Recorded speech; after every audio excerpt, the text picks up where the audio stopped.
Great, you can hear me. We'll be starting in just a couple of minutes. Okay, so if you could take your seats, we'll begin the first plenary session of ARC 2018. Thank you very much.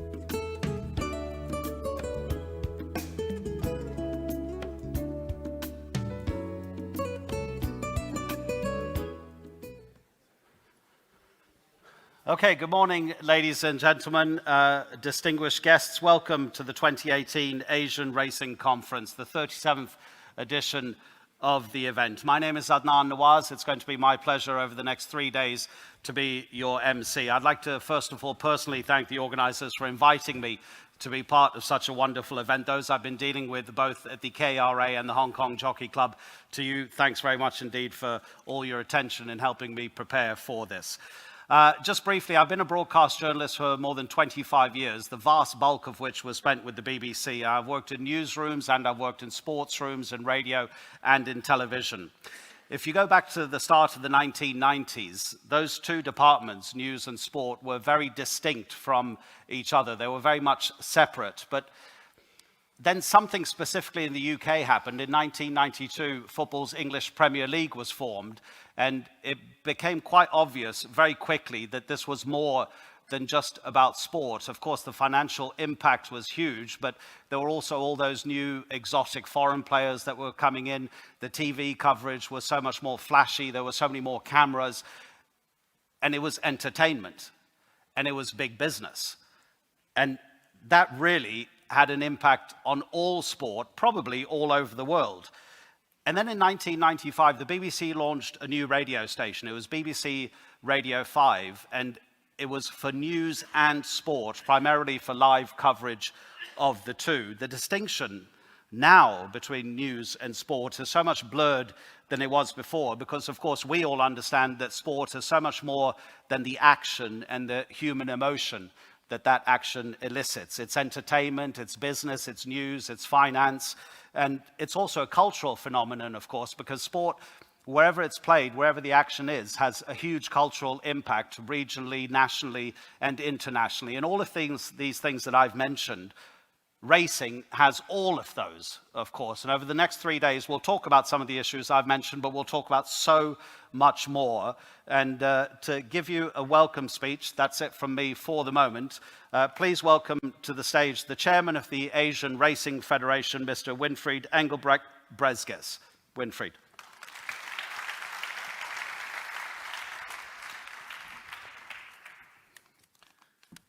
Good morning and welcome to the first plenary session of the 37th Asian Racing Conference. I would like to take a few moments to set the stage for the next 3 days. Over the course of 12 plenary sessions of the ARC, we will hear from nearly 50 accomplished speakers, industry leaders, true experts in their fields. We will delve into a wide range of topics that I believe will reach all stakeholders joining us in Seoul. The modern consumer finds themselves in the midst of experience economy. Without question, more than ever, consumers demand multisensory experiences, ones which are much more creative and engaging. Technology and innovation play massive roles in these experiences. It's often a brand which provides these experiences, a brand which reacts to an ever-changing landscape to make available those experiences to the consumers. A brand that creates a connection. The questions relative to racing and a racing brand are obvious. What is the global brand of racing? What takes it to build this brand? How can we collectively ensure that the brand is received positively across what is an extremely competitive marketplace for the attention of our current and prospective customers? This experience economy, essentially a combination of leisure and entertainment, is gemmed with seemingly endless supply of options. offer 24 hours, 7 days a week, 365 days in the year. Urban infrastructure is no longer required to provide such full sensory experiences for any brand.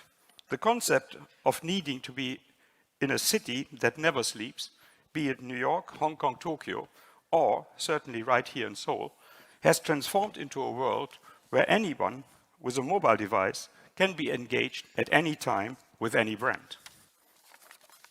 How does our sport or industry fit into this?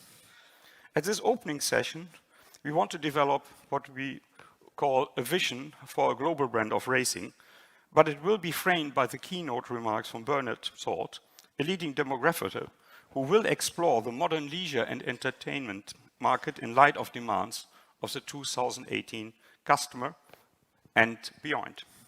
I'm certain you will be interested and engaged with Bernard, what he has to offer. Later in the session, Phil Lynch, CEO of media for Manchester United, will examine how one of the world's most successful sporting clubs and one of the most universally recognized brands communicates with its customer. We are proud in the Hong Kong Jockey Club to be a partner with Manchester United in our community sports activities, and we learn a lot in a way in this connectivity from how they present their brand. Our dialogue today will evolve from this foundation. Later today, we will address how racing is currently and how it should be both reach its current and future fan base through the evolution of technology, particularly engaging via television, mobile video devices, and in light of one of the fastest growing enterprises, esports. What is racing's plans for diversity and inclusion? Are we engaging as many consumers as possible? Sports science and the development of the modern elite jockey will be explored later today. How are these athletes, the human participants in the sport, prepped to handle the physical demands of racing? Tomorrow, we will begin a look at the strategies and opportunities facing the global leaders in wagering, which is the lifeblood of our sport. Sports and racing integrity will come into the focus thereafter, as leading international experts will identify the current issues of integrity and the regulatory response. We will explore the softer side as well, how racing engages with and through popular culture. Of a more scientific nature, we will also get an update on the critical threat of gene doping, the advances in the industry, as well as the latest research among equine veterinarians. On Thursday, the welfare of the horse steps to force with the International Forum for Aftercare of Racehorses and the Men of War project. Strategies in equine welfare will be pursued, including focus on traceability and how early actions can positively benefit long-term outcomes. The ARF Anti-Illegal Betting Task Force was established at the 36th ARC, and we will get an update on their work, developments in the ongoing fight, and some useful perspective on countermeasures to illegal gambling. Developments from a new ARF affiliate members and positive growth from existing members will be revealed in the industry profile session. We added one new element because, in a way, especially there is in the news that there are developments in relation to the Hainan province in China. Many of you will see in the press reports and the announcement of the State Council policy document on deepening reform with the Hainan province. Interesting references were made in that policy document to the development of flat racing.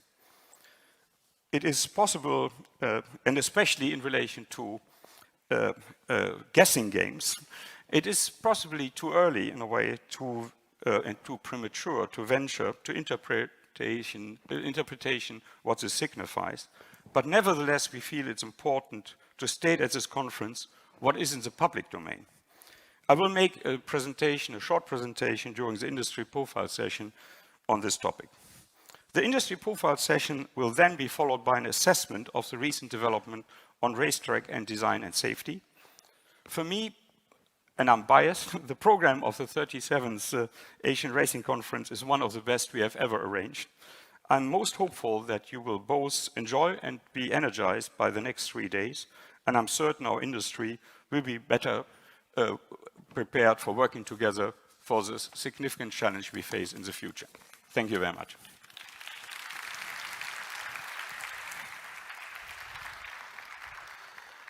Mr. Chairman, thank you very much indeed. Today's keynote speaker, the presentation is going to be delivered by a man who last year was recognized in his country's honors list and awarded the Member of the Order of Australia. He is a world-leading expert on social, consumer, generational and demographic trends. He's the author of 6 books, unless you've published any since I did my research. One of those, published in 2014, was entitled More Decent Obsessions, and I thought that's probably a good way to describe how people in this room feel about racing, a decent obsession. Ladies and gentlemen, Mr. Bernard Salt.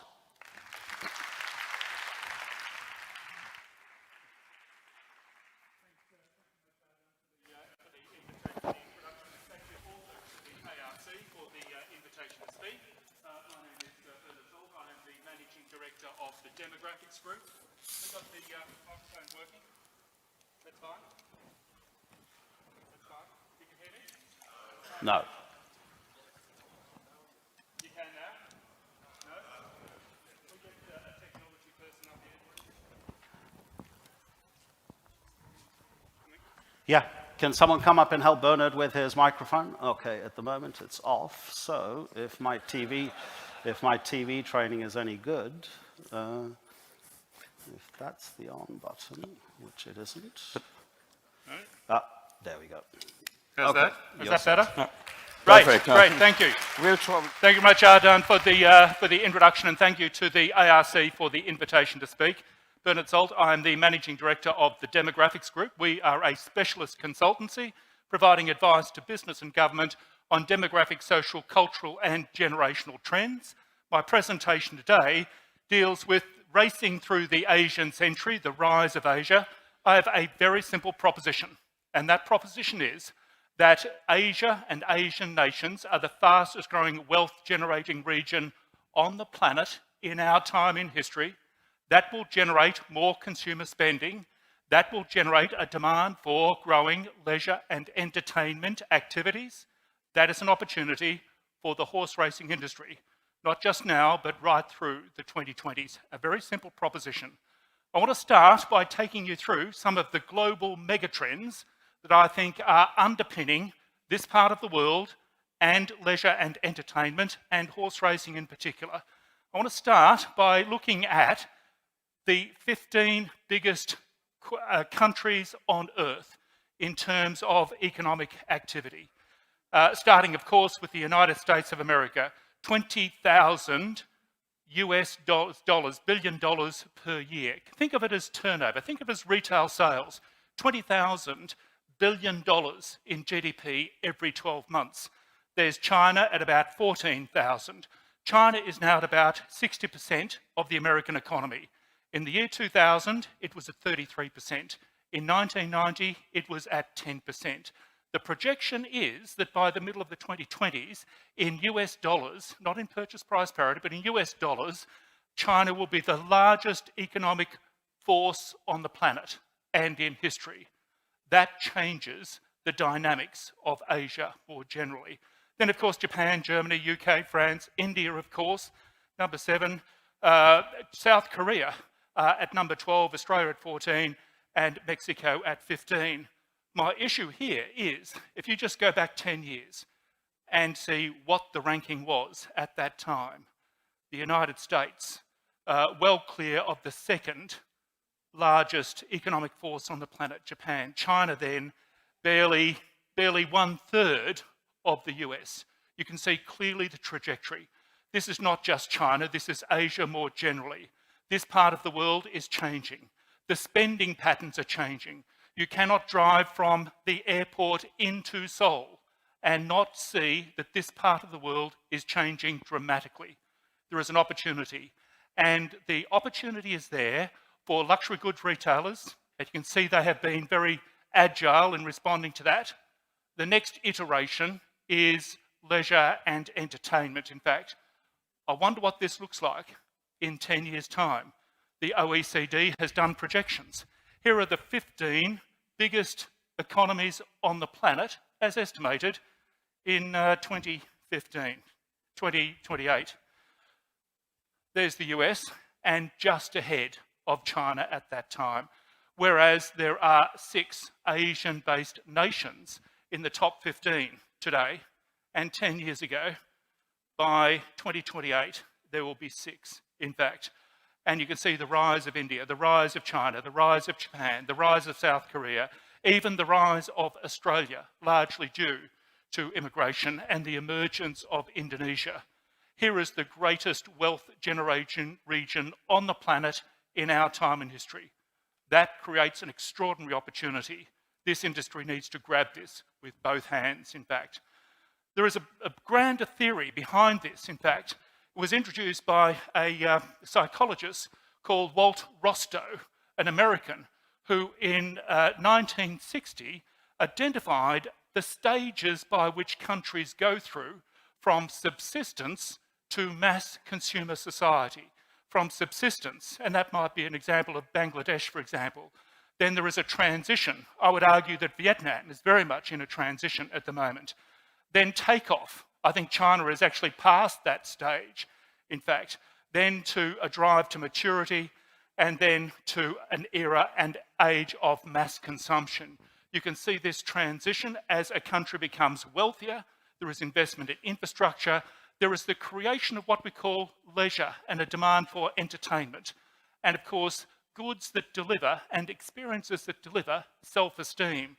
This idea was actually put forward in 1943 by a psychologist who talked about Maslow's hierarchy of needs, from the physiological, where you actually need food, water, shelter, security, the basic needs to live a human life. Interestingly, this idea was formulated in the middle of the Second World War, 1943.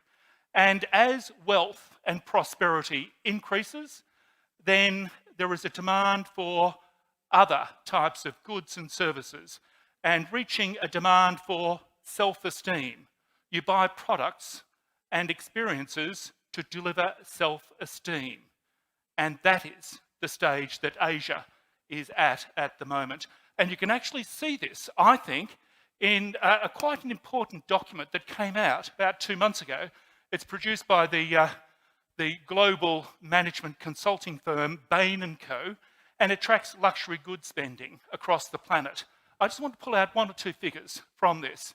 Luxury goods spending growth over the 2016-17 financial year increased by 15 percentage points in China.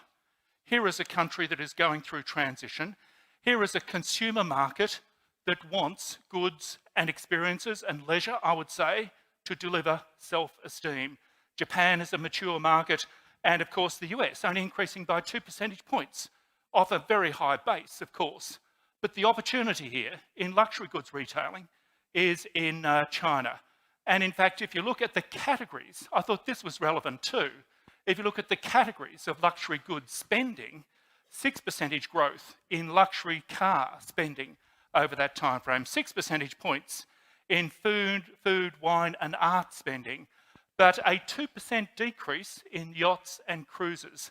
The narrative to this report says that this is actually quite important, that the next generation of consumers actually don't necessarily want to own a product or a service or a good, that they're happy to rent it, in fact. I think this is incredibly important for the horse racing industry, where syndicates might be more favoured by that next generation. You can't be in the business of demographics and not have cool acronyms like yuppies and dinks. Here's some of the coolest acronyms that we have developed to describe the tribes of a developed economy.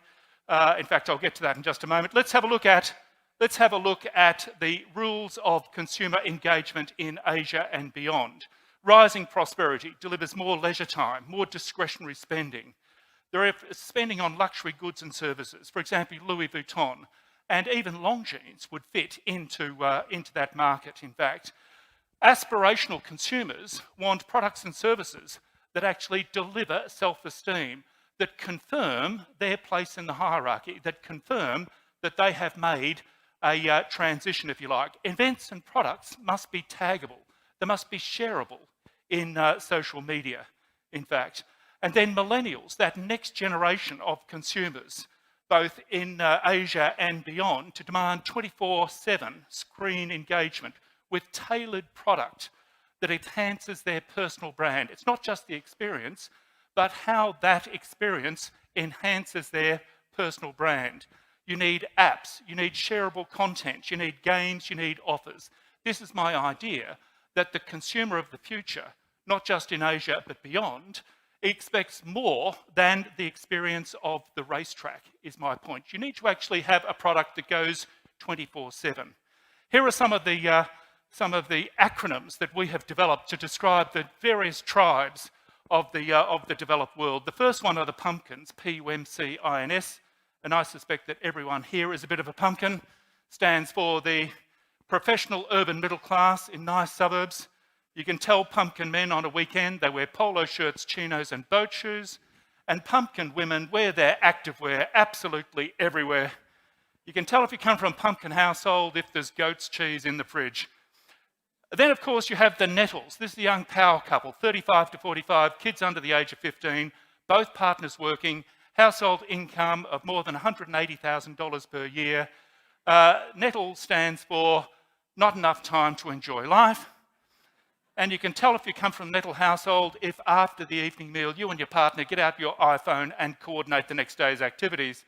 And if you email that schedule to your nanny, then you're an uber Nettle. I have in fact seen that done.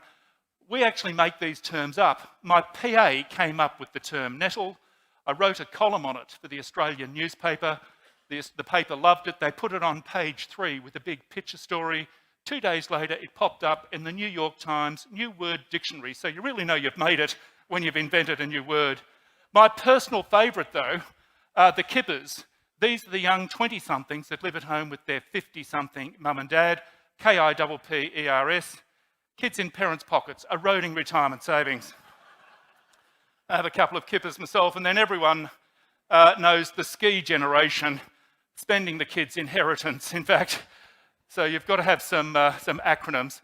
Let's move this forward to look at the way in which sport is used as a proxy to showcase economic growth and development and success. Here is Seoul, in fact, in 1988. What is that, 30 years or so ago. Seoul is now a city of 10 million people. In 1988, if you look at the medal list of who was successful at that time in history, the only really Asian nation there is South Korea. Fast forward to Rio, 28 years later, and in fact, you have China and Japan and South Korea. This cannot happen unless there is a transformation. There is wealth generated in those countries. There is the creation of leisure time, a demand for leisure and sport and entertainment, and there is a commitment by government to invest in infrastructure, athletics tracks and swimming pools, and logically, racetracks, when you think about it. It's a symbol of success, a symbol of evolution, a symbol of the movement or the change in a country over time. You can see the rise of Asia measured in these figures. There is another way you can measure this, and this is perhaps through corporate power. The Fortune 500 global headquarter list is a list that's been around for about 20 years. We go back to 2006 and look at the cities that have headquartered the 500 largest corporations on Earth. In 2006, it was headed by Tokyo, Toyota, of course, and others based in Tokyo, then Paris, then London, then New York. Beijing had 12 global headquarters, if you like. San Francisco Bay Area is Silicon Valley, effectively. Osaka and Seoul is there. Here is the situation 10 years later. And Beijing, arguably, has taken the world by storm in terms of corporate head office, state-owned enterprises, largely, I suppose. But if you look at that, Shanghai has increased, Seoul has increased, Osaka has increased over that time frame. And more corporations means more people with spending power. It means more demand for corporate boxes. It means more demand for sponsorships. All of this must translate into an opportunity for the horse racing industry in Asia. I want to take you to two corporations and two cities. Let's compare New York and Beijing. In 2005, New York had 22 of the 500 biggest corporations on the planet headquartered in that city. Beijing had 15. 10 years later, it was 56 versus 17. If you actually have a look at one of those businesses that were headquartered in New York 10 years ago, the Verizon Group, it's a telco, the old Bell Atlantic, and you can see its turnover has gone from $72 billion to $132 billion. If you were on the board of Verizon over the last 10 years, we have done stunningly well. Our sales have increased by 82% over 10 years. Here is State Grid, which is based in Beijing. It delivers electricity. It delivers electricity to consumers. And in 2005, it had more or less the same turnover, the same GDP as Verizon, $71 billion. Here's what it's done in 10 years. Which city, which company, which corporation? Is this not proof positive of the sheer scale of growth, development, spending power, corporate power that is blossoming out of Asia? Is there a spillover effect, if you like, to a demand for leisure and entertainment at a premium level in Hong Kong, in Tokyo, in other areas where you would actually see this emerge? And I actually think that is very much the case for Asia.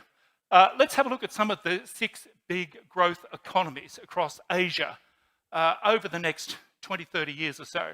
I want to start with Japan. Here is the number of people added to Japan's labour market over 100 years. It's 1950 on the left, 2050 on the right, and I've only showed you figures up to 1990. So each one of these bars shows the net growth in 12 months, over 12 months, of the number of people presenting to the labour market. More workers, more spenders, more tax, more prosperity, more wealth. That's up to 1990. Here is the last 30 years in Japan.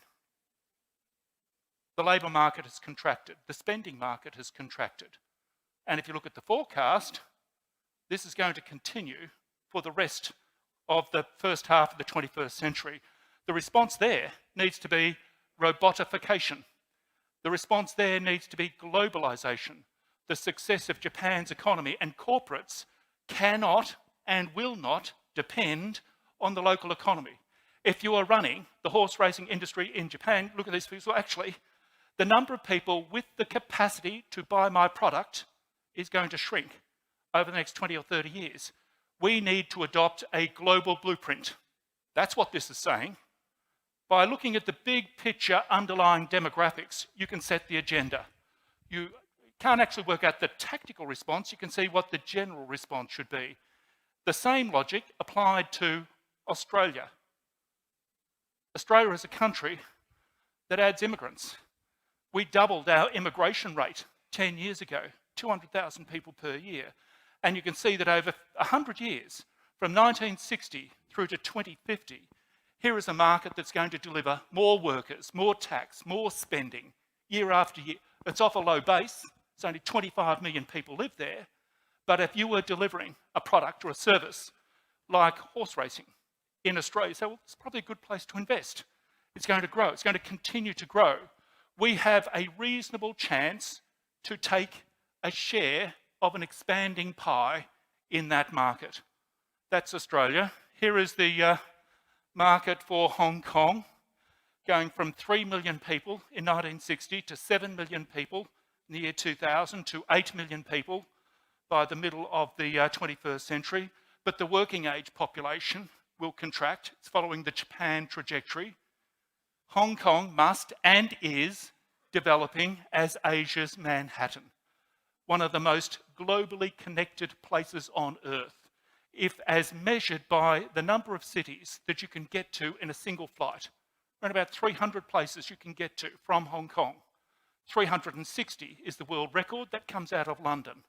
Here is a global city. Here is a Manhattan-esque city that is evolving. Here is the future of Hong Kong. And I think that there is an opportunity to pick up spillover spending and corporate spending out of China over that time frame.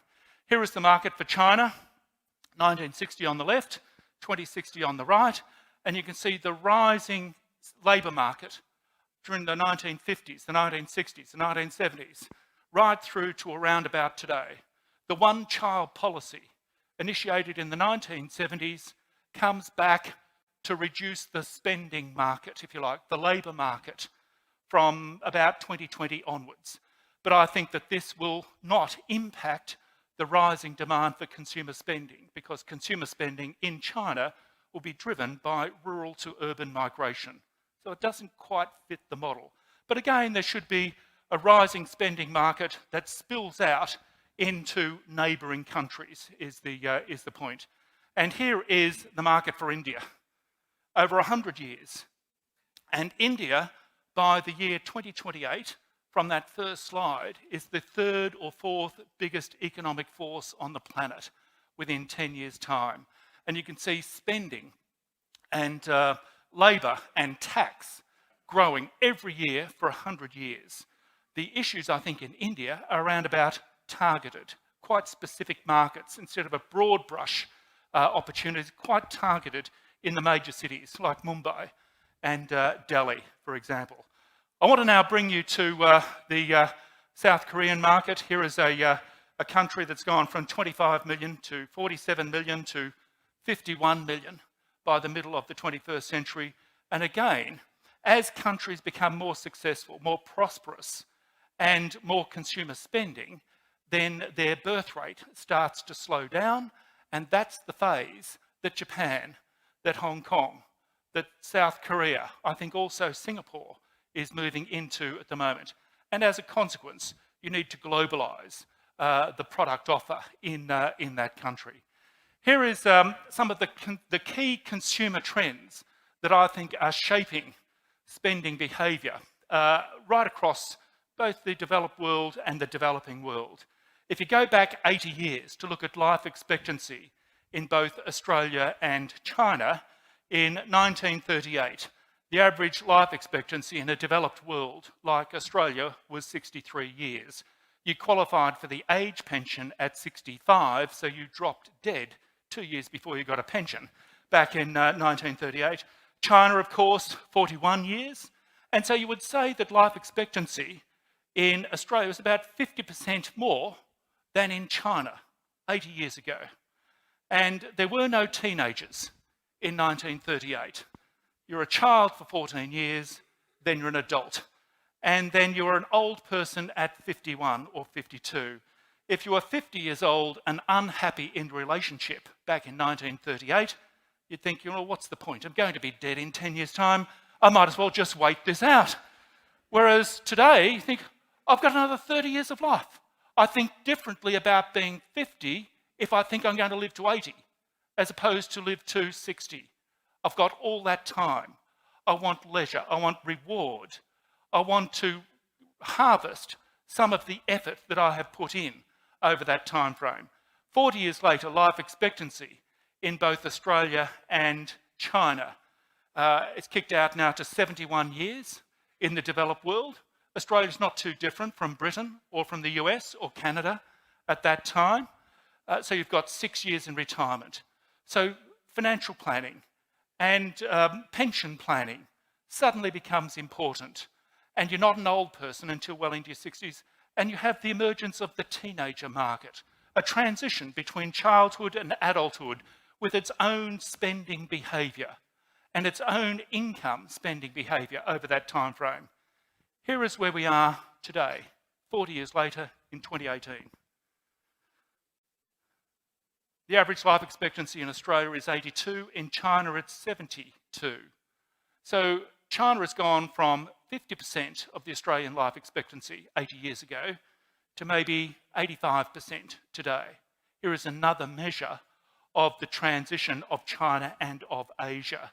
And it opens up spending power, just in the way in which the creation of the teenage market created a new market in the 1960s and the 1970s. Pop culture suddenly emerged. The Beatles arrived onto the scene at that time and galvanised an entire generation. And today you have the next generation, the millennial generation in adolescence. I think you're a teenager now between 13 and 29. You delay commitment to marriage, mortgage, children and a career until 28, 29 or 30. It gives you a lot more discretionary spending time. If you're not committed to a marriage or mortgage or children or career at 21 or 22 or 23, as the baby boomers were, then you've got more discretionary spending. That discretionary spending can be spent on leisure and entertainment and on luxury goods, in fact. I think there is a market for a new stage in the life cycle to emerge between, say, 55 and 65, where you scale back. I think the model going forward is you don't work to the age of 65, get a gold watch and retire. You scale back from 55 to 60 to 65, where you actually reap the benefits of your career. And you're looking for lifestyle, you're looking for entertainment. Have a look at the rise of the demand for the cruise market. Rhine River cruises in particular hit the market for that particular demographic. And my argument is that as life expectancy increases across many Asian countries, you'll see exactly the same pattern emerge over that time frame. Let's have a look at some of the particular generations, starting with the baby boomer generation. You're a baby boomer if you're born between 1946 and 1964. You are currently aged between 54 and 72. The midpoint of the baby boomer generation is about 61 or 62. Mel Gibson is sitting right slap bang in the middle of the baby boomer generation. If you watch Mel age, you think, well, that's the aging of the baby boomers. Very hierarchical. Baby boomers were raised by a generation that touched the Great Depression, that fought in the Second World War. Don't get too uppity, don't get too ahead of yourself. Don't trust credit, don't get into debt. These are very measured people with very measured lifestyles. In fact, don't be too showy is the logic behind. But baby boomers, I think, indulged their kids. They measured their success as parents by how much they could give their kids. Indulgence. They are also known as the sandwich generation. They're dealing with their 80 and 90-something parents and their 20-something kids. But I think indulging their kids is the key point there. In a horse racing industry, I would call baby boomers primarily the owners of syndicates and horses. Then you have Generation X. Generation X sit between the baby boomers and Generation Y. Generation X is always in the wrong place at the wrong time. I regard them as the pissed off generation. They're sick of baby boomers, they're sick of Generation Y. What about me? They're the forgotten generation. They're always, they have absolutely no workplace guilt. Generation X is the first generation of women who went back to work without any guilt about it. In fact, look, kid, I work, get over it, you're not special, that's the way it is. We're actually starting to see these gender issues filter their way into the workforce and I think into the leisure and entertainment market. I've done some work for other sporting groups like golf, for example. The big issue for golf is that they will say, well, in years gone by, the male would work and then on a weekend he would play golf. And women, Generation X, say, hang on, this is not right. This is not being inclusive. What we really want is a sport or an entertainment or a pastime that delivers self-esteem that is inclusive. What sport might that be? It would play right into the thinking of that next generation. And I see that as horse racing. Yes, you can do it with your mates, but you can also do it as a couple. My point is that it is an articulated sport and entertainment, aspirational and articulated, the right sport for the times, or leisure entertainment for the times. Then you have the millennial generation. This is the special generation, the bubble wrap generation, many people have called it, raised by that baby boomer generation, very entrepreneurial, And in China, they're referred to as little emperor syndrome. In fact, very high expectations of consumer life. Apps and outings would be important. Corporate boxes would be important to pitch to Generation X. And then you have Generation Z or Generation Z. This is the children of Generation X. Their parents are very results orientated. They're educated, they're tech savvy, they're globally connected. They're the pragmatists, the first generation to mature to adulthood in a post-GFC world. Very practical people. Whereas the millennials are more dreamers, more entrepreneurial. The Generation X's, the gender, have shifted the discussion around gender. Each generation with a different nuance to shape the market, in fact. Here are some of the key points that I think is relevant that flows from all of this information for horse racing. I think one of the key strengths around horse racing is it is male and female inclusive. You can do it as a couple, you can do it as an individual. It's so articulate. You can go to watch the races, you can actually go and do the fashion thing, you can wager. There is a whole range of options. It's premium entertainment with fine dining and fashion. And of course, it offers corporate opportunities as well. The weaknesses, perhaps, and particularly I think this is the case in large cities in Asia, it requires vast land resources. You need a lot of land for a racetrack, and of course there's always competing interests. There is a limited heritage in horse racing. You don't have racetrack allocations and reserves that have been there for 100 years. You need to carve it out of a modern, growing city, and there's always a competing land use for that. And then regulatory limitations, maybe particularly in China. The opportunities, of course, the rising middle class.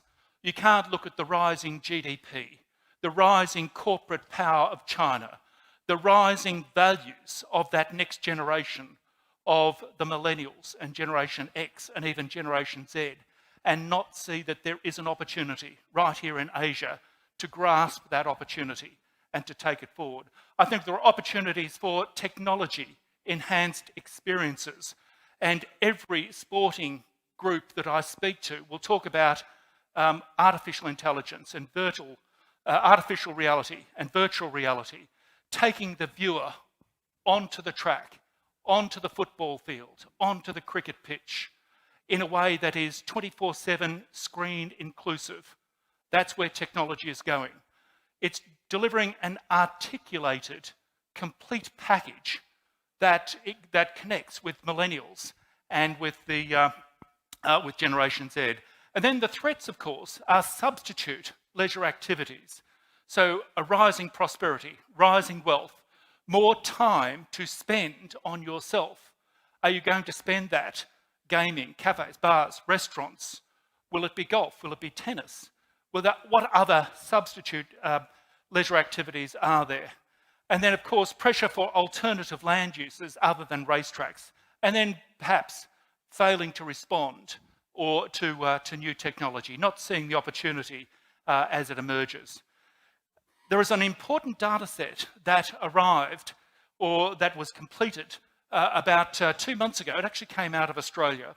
And I think it's important at a global level. It actually measures household expenditure change over 7 or 8 years. Here is an analysis of 800 items of household expenditure between 2010 and 2016 by comparing household expenditure in 2010 with 2016. You can identify those parts of household spending that have increased the most over that time frame. This goes to the issue of wallet share. In a developed economy, what has been the share of wallet of sports and entertainment and leisure? Over that period, household income increased by 15%. Household spending on sports lessons increased by 114%. Household spending increased on package tours by 61%. Art galleries and museums by 50%. Eating out by 46%. It's never the numbers. The numbers are boring. It's the ability to see a bigger picture, a stronger overarching narrative. When you look at the areas of spending that have contracted over that time frame, I think it's quite instructive. Lottery ticket spending decreased by 30%. Music concert fees decreased by 23%. Cinema spending decreased by 17%. The idea here is to say, well, what's growing, what's contracting, and what links the two? And when I look at what is growing, the household wallet is spending more on articulated, tailored leisure experiences. I want a tailored sporting lesson. I want a tailored package tour. I want a cultural experience. I want to eat out. These are all individual, quite unique experiences. A lottery ticket is a game of chance. Where is the engagement there?